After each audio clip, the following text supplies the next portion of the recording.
नमस्कार मो ना शाश्वत मु ओडिया इन जर्मनी तरफ आपण समस्त स्वागत करछि हमर प्रथम उत्कल दिवस कल्चरल प्रोग्राम रे आमे ओडिया इन जर्मनी जर्मन रे रहउथिबा किछि ओडिया बंधु समस्त मिसी एक भल चेष्टा करछु कि समस्त को आमे अपना भलिया फीलिंग दे परिबा जर्मन रे आउ आमर गोटे वेबसाइट अच्छी जोटा कि आमे ओडिया इन जर्मनी नारे रखिछु आउ सेइथरे आमे समय रु समय सब इन्फॉर्मेशन शेयर करथाउ आमर कौन कौन कल्चरल इवेंट होची आमे केमिति स्टूडेंट मान को भी भलो भलो इन्फॉर्मेशन रख परिबे जोथरे कि से माने जर्मनी विषय टिके जानि परिबे केमि ता करियर ऑप्शन एट देखि परिबे आजिर सांस्कृतिक कार्यक्रम रे आमे जहाँ भी रखिछु सेटा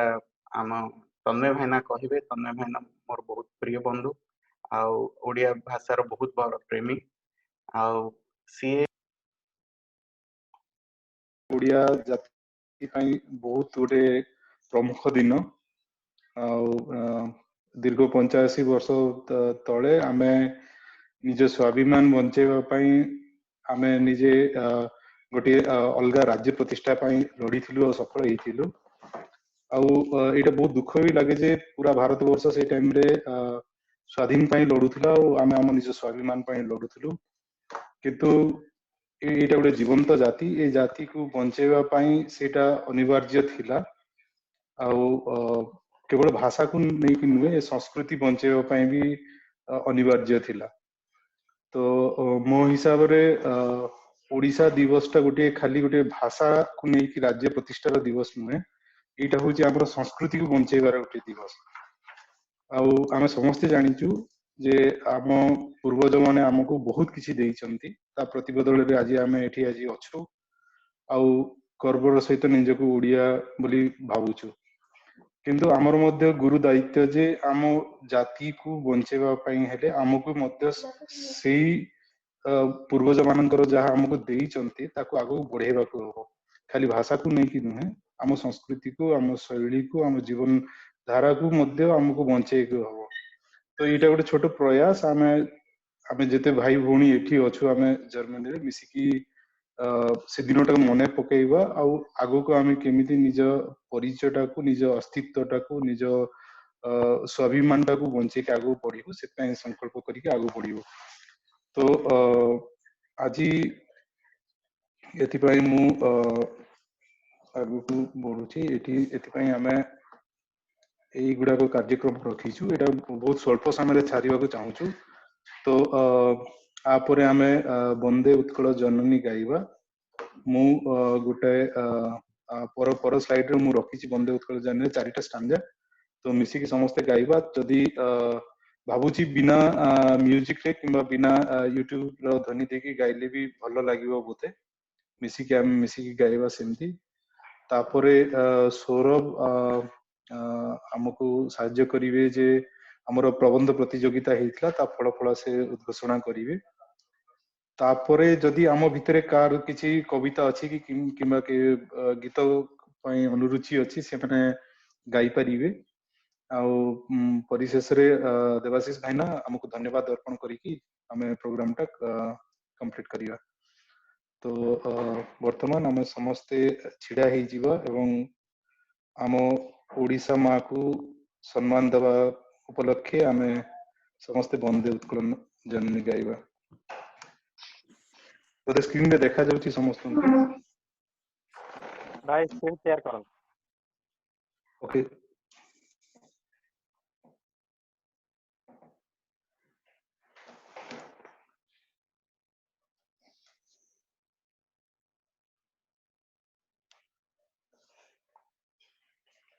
स्क्रीन शेयर हैला कि देखि पारछु कि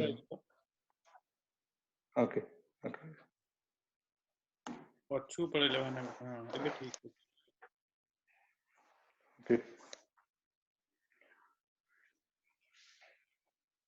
हो गई ना समस्त छिड़ा ही जीवा हां हां आराम करिया ओके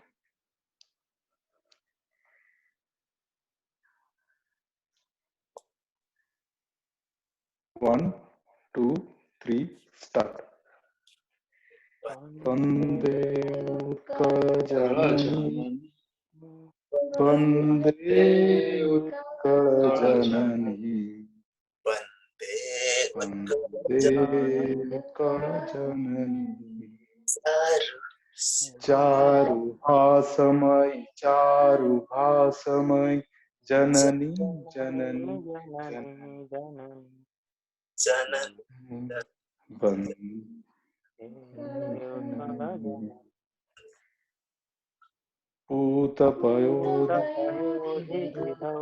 शरीर हालकमालसुशोभिततीरा सुव्रतटिनि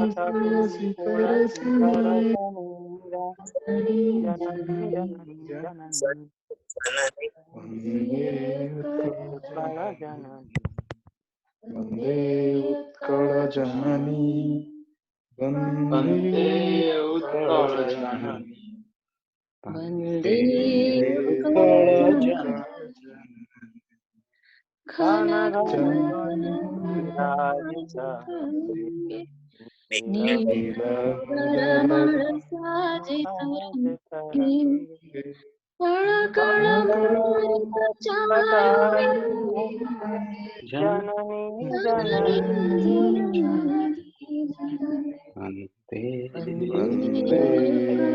उत्कलजननी वन्दे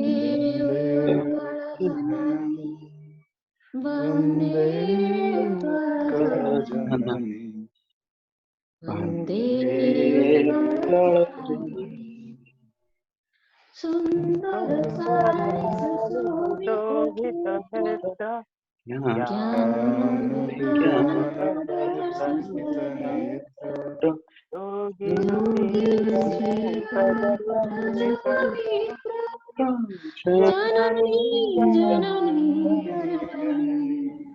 उत्कलजननी वन्दे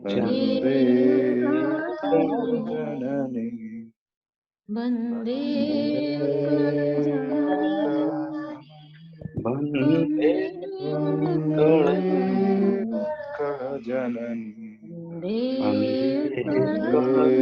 उत्कलजननी वन्दे उत्कलजननी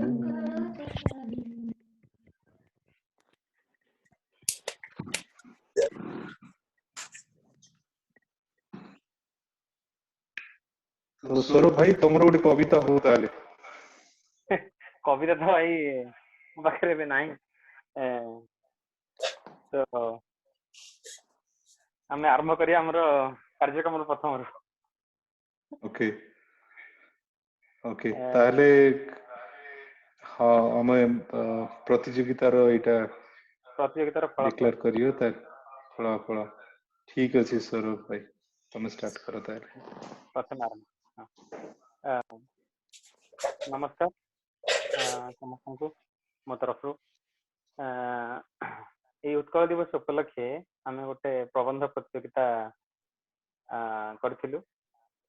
ଅନେକ ସୁନ୍ଦର ଲେଖା ଆମ ପାଖରେ ଆସିକି ପହଞ୍ଚିଛି। ବହୁତ ଖୁସି ଲାଗିଲା ଯେ ନିଜର ଅଭିଜ୍ଞତାକୁ ବହୁତ ନିପୁଣ ଭାବରେ ଆଉ ବହୁତ ଭଲ ଭାବରେ ନିଜ ଭାଷାକୁ ପୁରା ଆତ୍ମୀୟତାର ସହିତ ଯୋଉମାନେ ଲେଖିଛନ୍ତି ସେମାନଙ୍କୁ ଅଶେଷ ଧନ୍ୟବାଦ। ଏମିତି ଲେଖା ପଢି ବହୁତ ଉତ୍ସାହିତ ମନେ ହେଲା। ତେବେ ଏଇ ଲେଖାର ଫଳାଫଳଟି କହିବା ପୂର୍ବରୁ ମୁଁ ଏତିକି କହି ରଖେ ଯେ ଆମେ ଆହୁରି ଅନେକ ଲୋକଙ୍କୁ ଓଡ଼ିଆ ଲେଖିବା ଓଡ଼ିଆ କହିବା ପାଇଁ ଉତ୍ସାହିତ କରିବା। ଆଉ ଏଇ ପ୍ରୟାସଟି ଆମର ଜାରି ରହିବ ଯେ କେମିତି ଅନେକ ଅନେକ ଲୋକ ଲେଖନ୍ତୁ। କାହିଁକି ନିଜ ଭାଷାକୁ ନ ଲେଖିପାରିବା ବା ନ କହିପାରିବା ଏକ ସେମି ଇଲିଟରେଟ୍ ବା ଅଜ୍ଞାନ ବୋଲି ଆମେ ମାନିଥାଉ। ଆମେ ଯଦି ଦେଖିବା ଆମ ପାଖରେ ବଙ୍ଗଳା ରାଜ୍ୟ କିମ୍ବା ତାମିଲ ସାହିତ୍ୟ କିମ୍ବା ମରାଠୀ ସାହିତ୍ୟ ସେମାନେ ଖୁବ ଜୋରରେ ତାଙ୍କର ସାହିତ୍ୟକୁ ଆଗୁ ଆଗୁ ବଢେଇ ନେଉଥିବା ବେଳେ ଆମେ ଓଡ଼ିଆ ମାନେ ସାଧାରଣତଃ ଏହା ଉପରେ ପଛଘୁଞ୍ଚା କରୁ। ଏଇ ଗ୍ଲାନିକୁ ଆମକୁ ଫେରେଇ ଆଣିବାକୁ ହବ। ତ ଏମିତି କିଛି କଥା କହିବାର ଅର୍ଥ ଯେ ଆମେ ଆଗକୁ ଏଇଭଳିଆ ପ୍ରୟାସ ଜାରି ରଖିବା ଆଉ କେମିତି ଅନ୍ୟମାନେ ଲେଖିବେ ସେ ବିଷୟରେ ଟିକେ ଧ୍ୟାନ ଦେବା। ଏବେ ମୁଁ ଆପଣମାନଙ୍କୁ ରେଜଲ୍ଟ ଗୁଡ଼ିକ ଜଣେଇବି। ତେବେ ଏଥିରେ ଏହା କେବଳ ଏକ ପ୍ରତିଯୋଗିତା ବୋଲି ନ ଭାବିକି ଆକୁ ଆମେ ଗୋଟେ ଆହ୍ୱାନ ବୋଲି ଭାବିବା ଯେ ଏମିତି ଆମେ ଓଡ଼ିଆରେ କେମିତି ଆଗକୁ ଆହୁରି ଲେଖିବା। ତ ମୁଁ ପ୍ରଥମେ ପଛଆଡୁ ବା ତୃତୀୟ ଯିଏ ହେଇଛନ୍ତି ତାଙ୍କ ନାଁ ଘୋଷଣା କରିବି, ତାପରେ ଦ୍ୱିତୀୟ, ତାପରେ ପ୍ରଥମ। ତ ଆମ ପାଖରେ ଗୋଟେ ଲେଖା ଭୁବନେଶ୍ୱରରୁ ଆସିକି ପହଞ୍ଚିଥିଲା ଶ୍ରୀମତୀ ସ୍ୱାତି ମହାନ୍ତିଙ୍କ ତରଫରୁ। ଖୁବ ସୁନ୍ଦର ଲେଖିଥିଲେ ଏବଂ ତାଙ୍କର ୟୁରୋପ ବୁଲି ଆସିଥିବା ସମୟରେ, ଯଦିଓ ସେ ୟୁରୋପରେ ଅବସ୍ଥାନ କରୁନାହାନ୍ତି କିନ୍ତୁ ୟୁରୋପ ବୁଲି ଆସିଥିବା ସମୟରେ ତାଙ୍କ ସାଙ୍ଗରେ ସାଉଁଟିଥିବା ସ୍ମୃତିକୁ ସେ ଖୁବ ସୁନ୍ଦର ବଖାଣିଥିଲେ। ତ ଶ୍ରୀମତୀ ସ୍ୱାତି ମହାନ୍ତିଙ୍କୁ ଆମେ ତୃତୀୟ ସ୍ଥାନରେ ପୁରସ୍କୃତ। ତେବେ ଦ୍ୱିତୀୟ ସ୍ଥାନରେ ଆମେ 2 ଜଣଙ୍କୁ ରଖିଛୁ, କାହିଁକି ନା ଆମର ଯୋଉ ମୂଲ୍ୟାଙ୍କନ ହେଇଥିଲା ସେଥିରେ ଖୁବ ସୁନ୍ଦର ଭାବରେ 2 ଜଣ ସେଇ ସେମ୍ ନମ୍ବର ରଖିଥିବାରୁ 2 ଜଣଙ୍କୁ ଆମେ ବାଧ୍ୟ ହେଲୁ ଦ୍ୱିତୀୟ ସ୍ଥାନରେ ଦେବାକୁ। ପ୍ରଥମ ହଉଛନ୍ତି ସ୍ୱୀକୃତି ସୁପ୍ରଭା। ସେ ବି ନିଜର ଅଭିଜ୍ଞତାକୁ ଖୁବ ସୁନ୍ଦର ଏବଂ ମୌଳିକ ଭାବରେ ବର୍ଣ୍ଣନା କରିଥିଲେ। ମୌଳିକ କହିବାର ଅର୍ଥ ହେଲା ଯେ କେମିତି ତାଙ୍କୁ କେମିତି ଲୋକମାନେ ସ୍ୱାଗତ କରିଥିଲେ, କେମିତି ସେ କୋଉ ଏୟାରପୋର୍ଟରୁ ଓହ୍ଲେଇ କେମିତି ଯାଇଥିଲେ, ନିଜର ଅଭିଜ୍ଞତାକୁ ଖୁବ ସୁନ୍ଦର ଭାବରେ ମୌଳିକ ଭାବରେ ବର୍ଣ୍ଣନା କରିଥିଲେ। ସେଇ ତାଙ୍କର ଶୈଳୀ ଆମକୁ ବହୁତ ଭଲ ଲାଗିଥିଲା। ତାପରେ ଆସିଲେ ମହେଶ୍ୱତା ଆଚାର୍ଯ୍ୟ ପଣ୍ଡା, ଯିଏ କି ଦ୍ୱିତୀୟ ସ୍ଥାନ ମଧ୍ୟ ଅଧିକାର କରିଛନ୍ତି। ସବୁଠୁ ସୁନ୍ଦର ଥିଲା ତାଙ୍କର ସେ ଜଣେ ମା, ସେଇ ସମୟରେ ସେ ଜଣେ ମା ଥିଲେ ଏବଂ ଗୋଟେ ଛୁଆକୁ ଧରି ଏତେ ଦୂରରୁ ଆସିଥିଲେ ଏବଂ ସେ ଏକ ଇମୋସନ, ଯୋଉ ଓଡିଆ ଲୋକଙ୍କ ଭିତରେ ଗୋଟେ ଇମୋସନ ଥାଏ, ସେଟାକୁ ସେ ଖୁବ ଭଲ ବର୍ଣ୍ଣନା କରିଥିଲେ। ଯେମିତି ଏୟାରପୋର୍ଟ ତାଙ୍କୁ ଜଣେ କେହି ସାହାଯ୍ୟ କରେ, ସେଟାକୁ କହନ୍ତି ଯେ ମତେ ଜଣେ ଦେବଦୂତଙ୍କ ପରି ଲାଗିଲା।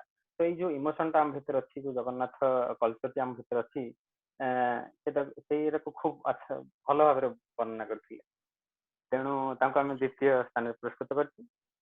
ଆଉ ପ୍ରଥମ ସ୍ଥାନରେ ଆମେ ମଧ୍ୟ 2 ଜଣଙ୍କୁ ପୁରସ୍କୃତ କରିବାକୁ ବାଧ୍ୟ ହେଲୁ, କାରଣ ତାଙ୍କର ପାଖାପାଖି ସେମ୍ ନମ୍ବର ରହିଥିବ। ପ୍ରଥମେ ହେଲେ ପ୍ରଜ୍ଞା ସାହୁ, ଯିଏକି ଫ୍ରାଙ୍କଫର୍ଟର ବାସିନ୍ଦା। ସବୁଠୁ ବଡ କଥା ହେଲା ପ୍ରଜ୍ଞା ଆମକୁ ଗୋଟେ ହସ୍ତଲିଖିତ ଓଡ଼ିଆରେ ଅତି ସୁନ୍ଦର ପ୍ରାଞ୍ଜଳ ଭାବରେ ଅକ୍ଷର ଗୁଡ଼ିକ ଲେଖି, ଇଭେନ୍ ଅଙ୍କ ଗୁଡ଼ିକୁ 1, 2 ଠାରୁ 10 ପର୍ଯ୍ୟନ୍ତ ଯୋଉ ଅଙ୍କ ଅଛି ତାକୁ ବି ସେ ଓଡ଼ିଆରେ ଲେଖିଥିଲେ, ଅତି ପ୍ରାଞ୍ଜଳ ଭାବରେ ଲେଖିଥିଲେ। କେବଳ ଏହା ନୁହଁ, ତାଙ୍କର ଲେଖିବାର ଶୈଳୀ, ତାଙ୍କର ବୁଝେଇବାର ଶୈଳୀ ଏକ ସୁନ୍ଦର କହିବାକୁ ଗଲେ ପ୍ରବନ୍ଧ ସୃଷ୍ଟି କରିଥିଲା। ତେଣୁ ପ୍ରଜ୍ଞାଙ୍କୁ ମଧ୍ୟ ଆମେ ପ୍ରଥମ ସ୍ଥାନରେ ସ୍ଥାନିତ କରିଛୁ ଏବଂ ଶେଷରେ ପ୍ରଥମରେ ତାଙ୍କ ସହିତ ଅଛନ୍ତି ଯୁଗ୍ମ ପ୍ରଥମ ବିଜେତା, ସେ ହେଉଛନ୍ତି ବିଶ୍ୱଜିତ ପ୍ରଧାନ, ଯିଏକି ଆମ ହିସାବରେ ସର୍ବାଧିକ ମାର୍କ ପାଇଥିଲେ ପ୍ରଜ୍ଞାଙ୍କ ସହିତ ଯୁଗ୍ମ ପ୍ରଥମ ହେଇ। ଆଉ ତାଙ୍କ ଲେଖାରେ ଗୋଟେ ନିଜରପଣ ଥିଲା, କାହିଁକି ସେ ନିଜ ଗାଁର କଥା, ନିଜ ସ୍କୁଲରେ ପଢିବା ବେଳର, କଲେଜ ପଢିବା ବେଳର ଏବଂ ଜର୍ମାନୀ ଆସିବା ପର୍ଯ୍ୟନ୍ତ ସବୁ କଥାକୁ ଏକ ତୁଳନାତ୍ମକ ଭାବରେ ବର୍ଣ୍ଣନା କରିଥିଲେ। ତେଣୁ ଏଇ ତୁଳନାତ୍ମକ ଶୈଳୀଟା ଆମ ମନକୁ ବହୁତ ଛୁଇଁଥିଲା, ସେଥିପାଇଁ ଆମେ ତାଙ୍କୁ ପ୍ରଥମ ସ୍ଥାନ ମଧ୍ୟ ଦେଇଛୁ। ତେବେ କହିବାର ଅର୍ଥ ହେଲା କି ଏଇଥିରେ ପ୍ରଥମ, ଦ୍ୱିତୀୟ, ତୃତୀୟ ସେମିତି କିଛି ବଡ ବୋଲି ଭାବିବାନି, ଆମେ କି ଛୋଟ ବୋଲି ଭାବିବାନି। ସମସ୍ତେ ଏଥିରେ ଆମେ ଯୋଉମାନେ ଯୋଗଦାନ ଦେଇଛନ୍ତି, ଯୋଉମାନେ ଲେଖିଛନ୍ତି, ସେମାନଙ୍କୁ ଆମେ ବହୁତ ବହୁତ ଧନ୍ୟବାଦ ଦଉଛୁ।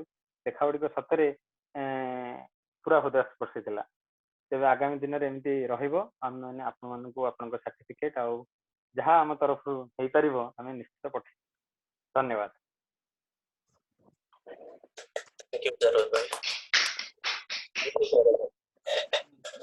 ଏଇ ସମୟରେ ଟିକେ ଅନୁରୋଧ କରିବାକୁ ଚାହିଁବି ଆମ ପ୍ରତିଯୋଗୀ ଯେ ଏଇ ପୁରସ୍କାର ଆଜି ପାଇଛନ୍ତି, ତାଙ୍କ ଅନୁଭୂତି ଟିକେ ବର୍ଣ୍ଣନା କରନ୍ତୁ।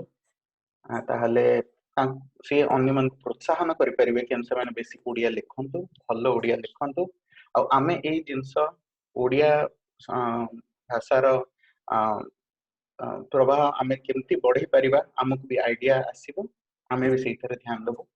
ତାହେଲେ ବିଶ୍ୱଜିତ, ତମେ କିଛି କହିବାକୁ ଚାହିଁବ ଆଜି? ଜୟ ଜଗନ୍ନାଥ, ନମସ୍କାର।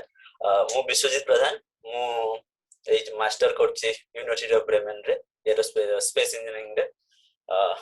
ମୁଁ ପିଲାଦିନେ ଯେତେବେଳେ 5th ଷ୍ଟାଣ୍ଡାର୍ଡରେ ମୁଁ ଥିଲି, ସେତେବେଳେ ମୁଁ ଡିବେଟ ବି କମ୍ପିଟିସନ ନଉଥିଲି। ତ ସେତେବେଳେ ମୋର ଗୋଟେ ଲାଇନଟେ ମନେ ଅଛି, ଆମ ମ୍ୟାଡାମ ଲେଖିଥିଲେ, ମତେ ବହୁତ ଭଲ ଲାଗିଥିଲା ସେ ଲାଇନଟେ। ମାତୃଭୂମି ମାତୃଭାଷାର ମମତା ଯା ହୃଦେ ଜନମି ନାହିଁ ତାକୁ ଯଦି ଆମେ ଜ୍ଞାନୀ ଗଣରେ ଗଣିବା ଅଜ୍ଞାନୀ ରହିବେ କାହିଁ। ସେଇ ଲାଇନଟା ମତେ ସେ କବିବର ରାଧାନାଥ ରାୟଙ୍କର ବୋଧେ ବଟ୍ ସେଇ ଲାଇନଟା ମତେ ବହୁତ ଟଚ୍ କରିଥିଲା କି ଆମେ ଯେତେ ବି ଆଗକୁ ଯାଉ ଯଦି ଯୋଉ ପର୍ଯ୍ୟନ୍ତ ମୋ ମାତୃଭୂମି ଆଉ ମାତୃଭାଷା ପ୍ରତି ମୋ ମମତା ନାହିଁ, ମୋର ଭଲ ପାଇବା ନାହିଁ, ତ ଆମେ ଯୋଉଠି ପହଞ୍ଚିଲେ ଆମେ ସେତେ ପଛୁଆ ମାନେ ଜ୍ଞାନୀ ନୁହଁ, ଆମେ କେତେ ବି ଆଗକୁ ବଢୁ। ତ ମତେ ସେଇ ଜିନିଷଟା ବହୁତ ଇଏ ଲାଗିଥିଲା। ଆଉ ଏଇ ଯୋଉ ଗୀତଟା ମୁଁ ପିଲାଦିନୁ ଗୀତ ଗାଉଥିଲି ମାନେ ବହୁତ କମ ବୟସରୁ, ତ ଏଇ ଗୀତର ଲିରିକ୍ସ ମୋର ମନେ ଅଛି ଯୋଉ ବନ୍ଦେ ଉତ୍କଳ ଜନନୀର ଆମର ଯେ କମ୍ପୋଜ କରିଥିଲେ ଆମ ମ୍ୟାଡାମ ଜଣେ ପିଲାଦିନେ, ସେଇ ପଦ ମତେ ବହୁତ ଭଲ ଲାଗେ। ମାନେ ମୁଁ କହୁଛି ସେ ପିଲାଦିନେ କମ୍ପୋଜ କରିଥିଲେ 5th ଷ୍ଟାଣ୍ଡାର୍ଡରେ, ଏବେ ବି ମୋର ମନେ ଅଛି ସେ ଗୀତର ମାନେ କମ୍ପୋଜିସନ ଟା। ଆଜି ଯେତେ ଇଏ ଗାଇବା ଷ୍ଟାର୍ଟ ହେଲା ମୁଁ ସେଇ ପିଲାଦିନକୁ ପଳେଇଥିଲି ମାନେ ସେଇ ଷ୍ଟାଇଲରେ ଗାଇବା। ତ ଆପଣ ଯଦି ଦେଖିବେ ତନ୍ମୟ ଭାଇନା ସେ ଆଉଥରେ ସ୍କ୍ରିନ୍ ସେୟାର କରିବେ, ମୁଁ ଫାର୍ଷ୍ଟ ଷ୍ଟାଣ୍ଡାର୍ଡରେ ଆଉଥରେ ଗାଇବାକୁ ଚାହିଁବି। ସେ ଏତେ ଭଲ ଲାଗେ ମତେ। ମୁଁ ଷ୍ଟାଣ୍ଡାର୍ଡ 5ରେ ଗାଇଥିଲି ବଟ୍ ମ୍ୟାଡାମ ଯେମିତି କମ୍ପୋଜ କରିଥିଲେ ମତେ ବହୁତ ଭଲ ଲାଗିଥିଲା। ଆଉ ମୋ ଓଡିଶା ଅଛି, ଲାଷ୍ଟକୁ ଯଦି ଚାନ୍ସ ମିଳିବ ମୁଁ ଗାଇବି ଆଉ ମୋ ଓଡିଶା। ନିଶ୍ଚିତ ବିଶ୍ୱଜିତ, ଆମେ ତମକୁ ପୁଣି ଗୀତ ଗାଇବାକୁ ଗୋଟେ ଚାନ୍ସ ଦବୁ। ତମେ ଆମ ଭିତରେ କଥା ହେଇଥିଲା, ତେବେ ଆମର ଯୋଉ କାର୍ଯ୍ୟସୂଚୀ ହେଇଥିଲା ସେ ସବୁ ଠିକରେ ଚାଲିଛି ତନ୍ମୟ ଭାଇ? ସ୍ୱୀକୃତି, ତମେ ଆଜି କିଛି କହିବାକୁ ଚାହିଁବ ତମର ଏସେ ଉପରେ, ତମର ଲେଖା ଏକ୍ସପିରିଏନ୍ସ ଉପରେ? ହଁ, ସମସ୍ତଙ୍କୁ ପ୍ରଣାମ। ଉତ୍କଳ ଦିବସର ସମସ୍ତଙ୍କୁ ଅଭିନନ୍ଦନ। ମୁଁ ଏମିତି ଯେତେବେଳେ ଦେଖିଲି କି ହଁ ଓଡିଆରେ କିଛି ଲେଖିବାକୁ ମିଳୁଛି, ବହୁତ ବର୍ଷ ହେଲାଣି ତ ମିଳୁନି କି ଏମିତି କେବେ ବି କିଛି ଏମିତି ଲେଖା ହେଇନି, କିନ୍ତୁ ଯେତେବେଳେ ମୁଁ ଦେଖିଲି କି ନାଇଁ କିଛି ସୁଯୋଗ ମିଳୁଛି ମୁଁ ଏମିତି କିଛି ଲେଖିଦେଲି। ମୁଁ ତ କେବେ ସେମିତି କିଛି ଲେଖିନି କି ଗାଳ୍ପିକ ନ କି ମତେ ଏମିତି ଏକ୍ସପ୍ରେସ କରିବି, ଏମିତି ୱାର୍ଡ ୟୁଜ କରିବି, ଏମିତି ଶବ୍ଦ ୟୁଜ କରିବି, ବାସ୍ ଲେଖିବାକୁ ସୁଯୋଗ ମିଳିଲା ତ ଲେଖିଦେଲି। ତ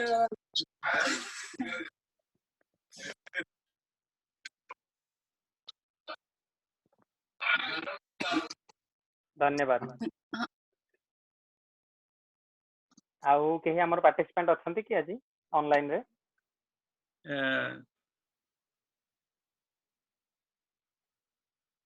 ଶ୍ଵେତା ତାଙ୍କର ସେ କହିବେ ନା ଅନୁଭୂତିଟା ନା ନାହିଁ? ଶ୍ଵେତା, ଠିକ ଅଛି, ମୁଁ ଆପଣ ଶ୍ଵେତା ଯଦି କୁ ଅନଲାଇନ ହେଡଫୋନଟା ଅଛନ୍ତି ଟିକେ କୁହନ୍ତୁ ଆପଣ ନିଜ ଅନୁଭୂତି ବିଷୟରେ, ଲେଖାର ଅନୁଭୂତି ବିଷୟରେ।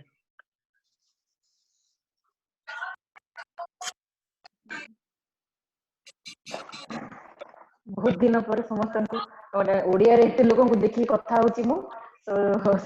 ମାନେ ସବୁଠୁ ପ୍ରଥମେ ମୁଁ ସମସ୍ତଙ୍କୁ ଅଭିନନ୍ଦନ ଜଣେଇବି।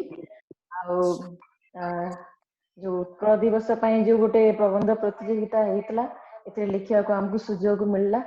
ମାନେ ଗୋଟେ ଛୁଆ ଦିନର ଯୋଉ ସ୍ମୃତି ସେଇଟା ପୁଣି ଥରେ ପଳେଇ ଆସିଲା। ସେ ଛୁଆ ବେଳେ ବି ଆମେ ଏଇଭଳିଆ ପ୍ରବନ୍ଧ ପ୍ରତିଯୋଗିତା ସବୁ ଯାଉଥିଲୁ, ସେଥିରେ ବି ପୁରସ୍କୃତ ହଉଥିଲୁ, ସେ ସବୁ ମନେ ପଡିଗଲା। ତ ବହୁତ ଇଚ୍ଛା ହେଲା ଲେଖିବା ପାଇଁ। ମାନେ ସେଇ ନୂଆ ମାନେ ସେ ପୁରୁଣା ଓଡିଆ ଶବ୍ଦ ଗୁଡାକ ଆଉ ଥରେ ମନେ ପକେଇକି ଲେଖିବାକୁ ବହୁତ ଭଲ ଲାଗିଲା। ଆଉ ଆମର ଯୋଉ ବିଷୟଟା ବି ଥିଲା ବହୁତ ବଢିଆ। ତ ଗୋଟେ ଭଲ ପ୍ରସଙ୍ଗରେ ଆମକୁ ଲେଖିବାକୁ ସୁଯୋଗ ମିଳିଲା, ସେଥିପାଇଁ ଆପଣ ସମସ୍ତଙ୍କୁ ଧନ୍ୟବାଦ ଆମକୁ ଗୋଟେ ସୁଯୋଗ ଦେଲେ ଲେଖିବା ପାଇଁ କି। ସେତିକି ମୋ ତରଫରୁ ଧନ୍ୟବାଦ। ଶାଶ୍ୱତ ଭାଇ, ତନ୍ମୟ ଭାଇ, ଏବେ ମୁଁ କବିତାଟା ପଢିବାକୁ ଚାହୁଁଛି। ଯେତେବେଳେ ମୁଁ କବିତାଟା ମୋ ପାଖରେ ନିଶ୍ଚୟ ନଥିଲା, ନିଶ୍ଚୟ, ତମ କବିତା ପାଇଁ ଆମେ ସମସ୍ତେ ଅପେକ୍ଷା କରୁଛୁ ସୌରଭ। ଆଉ ଏବେ ଗୋଟେ କଥା କବିତାଟା ମୁଁ କହିବାକୁ ପଢିବି। ଚାହୁଁଛି ଯେ ଆମର ଯୋଉ ଲେଖା ଗୁଡାକ ଆସିଛି ତାକୁ ଆମେ ପ୍ରକାଶିତ କରିବାକୁ ଚାହୁଁଛୁ। ଏବେ ଫ୍ୟୁଚରରେ ଗୋଟେ ବହି ଆକାରରେ ତାକୁ ପ୍ରକାଶ କରିବା, ଯଦି ଏଇଭଳିଆ ଆଉ ବହୁତ ବହୁତ ଲେଖା ଆସେ ତ ହଁ, ଗୋଟେ ସମସ୍ତଙ୍କୁ ଅନୁରୋଧ କରୁ। ଛୋଟ ମାଗାଜିନ ଛୋଟ ବହି, ଭଳିଆ ହଁ ଭାଇ, ପ୍ରିଣ୍ଟ କରିଦେଲେ ହବ। ହଁ, ଆଉ ଅନୁରୋଧ ବି କରୁଛି ମାନେ ସମସ୍ତଙ୍କ ପାଖରେ ଯାହା କିଛି କବିତା ଅଛି କିମ୍ବା କିଏ ଆଉ କିଛି ଲେଖିବାକୁ ଚାହୁଁଛନ୍ତି କିମ୍ବା ଆପଣଙ୍କ ଚିହ୍ନା ଭିତରେ କିଏ ଅଛନ୍ତି, ତାଙ୍କର ଯେକୌଣସି ଗୋଟେ ଓଡିଆକୁ ନେଇକି କିଛି ଲେଖା ଅଛି କି ଯାହା ଅଛି ସେଇଟା ଦେଲେ ଆମେ ଗୋଟେ ଭବିଷ୍ୟତରେ ଗୋଟେ ଛୋଟ ବହି ଆକାରରେ ତାକୁ ବାହାର କରିପାରିବା। ଆଉ ଏବେ ଯେମିତି ଶାଶ୍ୱତ ଦେବାଶିଷ ଭାଇଟା ଆମ ସହିତ କଥା ହଉଥିଲେ ଆମେ ଯୋଉଟା କି ତାକୁ ଆମେ ଏବେ ଆମ ୱେବସାଇଟ ରେ ବି ପବ୍ଲିଶ କରିପାରିବା ସେଇଟା ଆଉ ତମେ ଭାଇ ଫ୍ୟୁଚରରେ ତାକୁ ସେଇଟା ପବ୍ଲିଶ ବେଟର କରିବା ରହିବ ଆଟଲିଷ୍ଟ ଏବେ ପାଇଁ ଯଦି ୱେବସାଇଟ ରେ ପବ୍ଲିଶ କରିପାରୁଛନ୍ତି ତାହେଲେ ବହୁତ ଭଲ ରହିବ ଜାଣିପାରିବେ କିଏ କେମିତି ଲେଖୁଛନ୍ତି ଲୋକଙ୍କ ଇଣ୍ଟରେଷ୍ଟ ବି ବଢିବ ଏଇଟା ମୁଁ ଅନୁରୋଧ ଠିକ କଥା ଟିକେ ମୋର ଏଇଟା ଅନୁରୋଧ କି ଯୋଉମାନେ ଆଜି ଏସେ କମ୍ପିଟିସନ ରେ ପୁରସ୍କୃତ ହେଇଛନ୍ତି ସେମାନେ ତାଙ୍କର ଏସେ କି ଲେଖାଟାକୁ ନିଜ ଭଏସ ରେ ଥରେ ରେକର୍ଡ କରିକି ଆମକୁ ଯଦି ପଠାନ୍ତେ ଆମେ ସେଇ ଫିଲ୍ ଟା ପାଆନ୍ତୁ ଯେତେବେଳେ ବିଶ୍ୱଜିତ ତାଙ୍କର ଏକ୍ସପିରିଏନ୍ସ ବିଷୟରେ କହୁଥିଲେ ମୁଁ ସେଇଟା ଫିଲ୍ କରିପାରୁଥିଲି ମଚ୍ ବେଟର ଦେନ୍ ତାଙ୍କ ଲେଖାଟା ଆଣ୍ଡ ମୁଁ ବି ସେଇଟାକୁ ୱେବସାଇଟରେ ରଖିବାକୁ ଚାହିଁବି ଲେଖାଟା ପାଖରେ ତାହେଲେ ଯିଏ ସେଇ ଲେଖାଟା ଦେଖିବେ ସେ ଫିଲିଂଟା ପାଇବା ପାଇଁ ଆମର ଓଡିଆ ଫିଲିଂଟା ସିଏ ବହୁତ ଭଲସେ ଅନୁଭବ କରିପାରିବେ ଯେତେବେଳେ ଯିଏ ଲେଖିଥିବେ ସେ ନିଜ ଭାଷାରେ ନିଜ ଶୈଳୀରେ ତାକୁ ପ୍ରସ୍ତୁତ କରିବେ ଆମେ ଏଇଟା ରଖିଛୁ ନିଜ ମନରେ ଆମେ ସମସ୍ତଙ୍କ ସାଙ୍ଗରେ ସେୟାର କରିବୁ ଆଉ ସେଇଟାକୁ ଗୋଟେ ବହୁତ ଭଲ ପ୍ଲାଟଫର୍ମ ଆମେ ରଖିବୁ ଯୋଉଠି ସମସ୍ତେ ନିଜ ଓଡିଆ ଭାଷାଟାକୁ ବହୁତ ଭଲ ପ୍ରକାରରେ ପ୍ରଦର୍ଶନ କରିପାରିବେ ଶାଶ୍ୱତ ଗୋଟେ କଥା ଯୋଉମାନେ ଆଟଲିଷ୍ଟ ବର୍ତ୍ତମାନ ପଢି ପାରୁନାହାନ୍ତି ଓଡିଆ ସେମାନେ ଆଟଲିଷ୍ଟ ଶୁଣି ପାରିବେ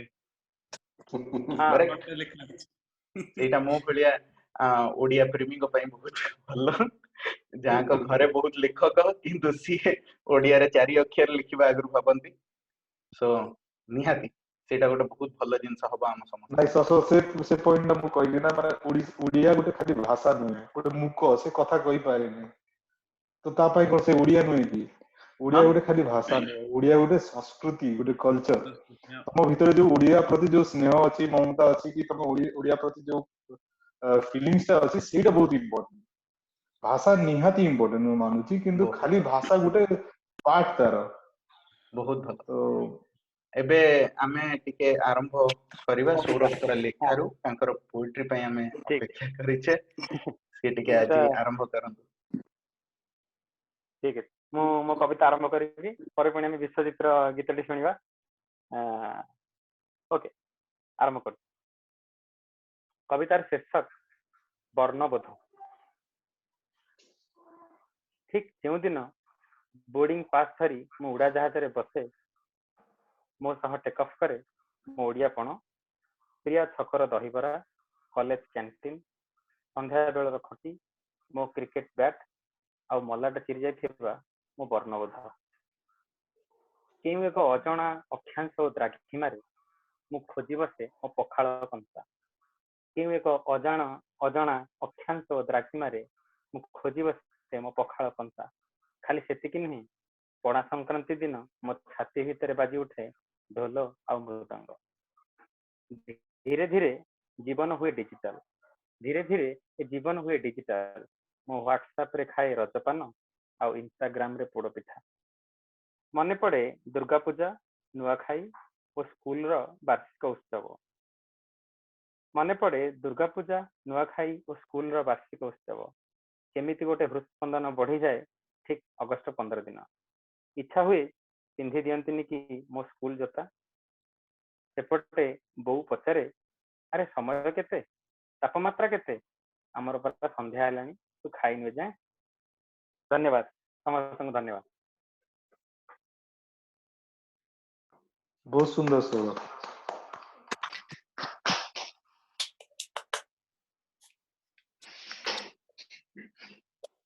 ବହୁତ ବଢିଆ ସ୍ୱରୂପ ଧନ୍ୟବାଦ ଭାଇ ଧନ୍ୟବାଦ ତାହେଲେ ଏବେ ବିଶ୍ୱଜିତର ଗୀତ ଶୁଣିବା ବିଶ୍ୱଜିତର ଗୀତ ଭାଇ ମୁଁ ଏଇ ବନ୍ଦେ ଉତ୍କଳ ଜନନୀର ଫାର୍ଷ୍ଟ ଷ୍ଟାଞ୍ଜାଟା ଖାଲି ଗାଇବି ତାପରେ ତାହେଲେ ତମେ ଆମେ ସମସ୍ତେ ଆଉଥରେ ଛିଡା କରିଦେବ ନହେଲେ ମୁଁ ମୋ ଓଡିଶା ଗାଇ ଦଉଛି ମୋ ଓଡିଶା ମୋ ଓଡିଶାରେ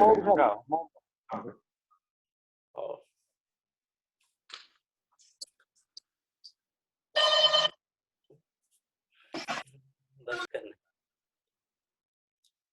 ମୋଡିଶା ମୋଡିଶା ମୋଡିଶା ମୋଡିଶା କେଡେ ସୁନ୍ଦର ରାଇଜ ମୋର କେଡେ ମିଠା ମୋ ଭାଷା ମୋଡିଶା ମୋଡିଶା ମୋଡିଶା मोडिसा ला ला ला ला ला ला ला ला ला ला ला ला ए आहा हा ना ना ना ना ना ना ना ना ना ना ना ना ना ना ना नई बजाए साहनाई एठी पवन बजाए ढोल झरणा बजाए बीणा एठी मेघ बजाए मादल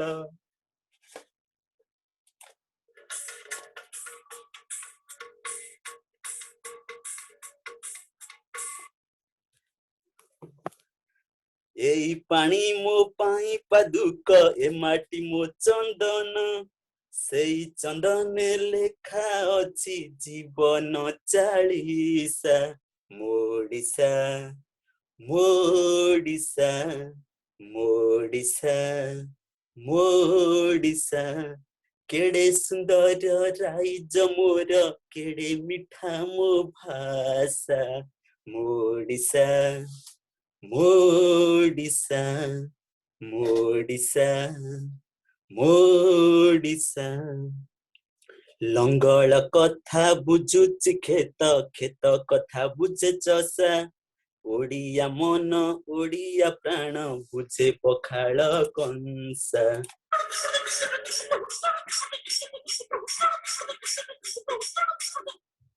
सेई कंसारे ढेउ खेलुची सबु ओडियांक आशा सेई आशारे बुणेश नीति बाई चढ़ेई बसा मोडिसा मोडिसा मोडिसा मोडिसा केड़े सुंदर राइज मोर केड़े मिठा मो भाषा मोडिसा मोडिसा मोडिसा मोडिसा थैंक यू